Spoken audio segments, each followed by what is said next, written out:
Part 2 में हमने देखा था कि स्टेफनी सभी को समझाती है कि देखिए पहले आयरिस मरी, फिर उसके सबसे बड़े बेटे, और उसके बाद अब अंकल, और फिर मेरी मॉम, और फिर मेरी बारी आएगी। पर कोई भी स्टेफनी की बातों पर यकीन नहीं करता। इवन उसके कजिन भी उससे नाराज हो जाते हैं, क्योंकि उन्हें लग रहा था कि वो उसके डैड की मौत का मजाक बना रही है। वहां पर बस एक ही इंसान था जो स्टेफनी पर यकीन कर रहा था। वो थी स्टेफनी की मॉम। पर स्टेफनी अपनी मॉम के साथ अच्छे से बात नहीं कर रही थी। फिर हमें दिखाया जाता है स्टेफनी के अंकल के बड़े बेटे को, जो अपनी पियर्सिंग शॉप पर होता है, जो अपना काम खत्म करके अपनी शॉप को बंद करता है। फिर वो अपने डैड की याद में अपने हाथ पर अपने डैड का टैटू बनाता है। उस टाइम उसने अपने नाक में एक रिंग पहनी हुई थी। तभी हम उसके नोज के पियर्सिंग पर फोकस करते हैं, और फिर एकदम से ऊपर लगा हुआ एक फैन चालू हो जाता है, जिसके साथ एक मैग्नेटिक चेन भी लगी हुई थी, जो आकर उसके नोज के पियर्सिंग में फंस जाती है। फैन के चलते ही वो चेन भी घूम जाती है, और वो भी उसी के साथ लटक कर घूमने लगता है। तभी नीचे बहुत सारा केरोसिन गिर चुका होता है। तभी उसके ही लाइटर से उसमें आग लग जाती है। वो अपने आप को उसे चेन से तो छुड़ा लेता है, लेकिन वो सीधा आग में गिर जाता है। फिर हम देखते हैं कि शॉप में अब आग काफी तेज होने लगती है। जैसे ही स्टेफनी को ये बात मालूम होती है कि उसके शॉप में आग लग गई है, तो वो सुबह वहां जाने का डिसाइड करती है।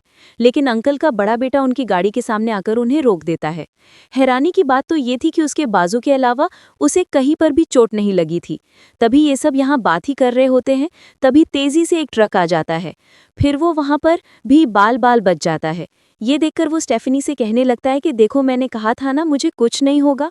पर यहाँ पर स्टेफनी को उसकी बातें बिल्कुल बकवास लग रही थी। फिर स्टेफनी उसकी बातों पर ध्यान न देकर रोड की चीज़ों पर ध्यान देने लगती है कि ये चीज़ें उसे नुकसान पहुंचा सकती हैं या नहीं।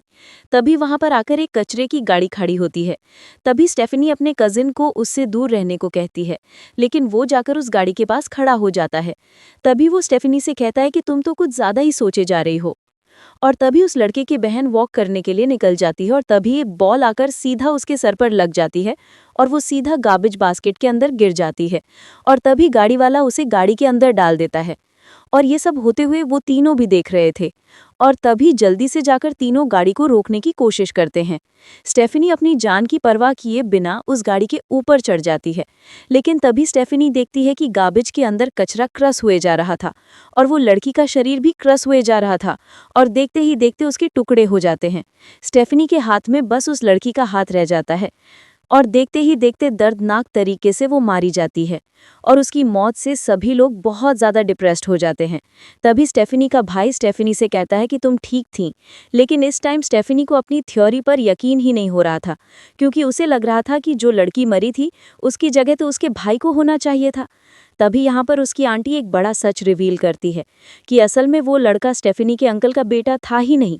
इसी वजह से उसकी मौत नहीं हुई, बल्कि उसकी बहन की मौत हो गई, जो कि उसके अंकल की बड़ी बेटी थी। ये सुनकर सब लोग चौंक जाते हैं, और फिर सबको स्टेफनी की बातों पर यकीन होने लगता है। जो लड़की मरी थी उसका छोटा भाई स्टेफनी से कहता है कि इस बार मरने की बारी मेरी है। फिर वो कहता है कि मैं मरना नहीं चाहता। फिर वो स्टेफनी से कहता है कि तुम मेरी मदद कर सकती हो। स्टेफनी कहती है कि मैं तुम्हारी मदद करना तो चाहती हूँ, लेकिन मुझे खुद नहीं पता कि इसके आगे अब क्या होगा। तब उसका भाई उसे कहता है कि तुमने पहले भी फिगर आउट कर लिया था कि क्या होने वाला है, इसलिए तुम अपने आसपास की चीज़ों का ध्यान दो, शायद समझ जाओगी।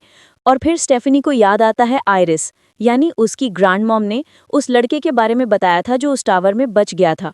आज भी वो एक हॉस्पिटल में काम कर रहा है, यानी वो अभी तक जिंदा था, और उसने भी मौत को चकमा दे दिया था।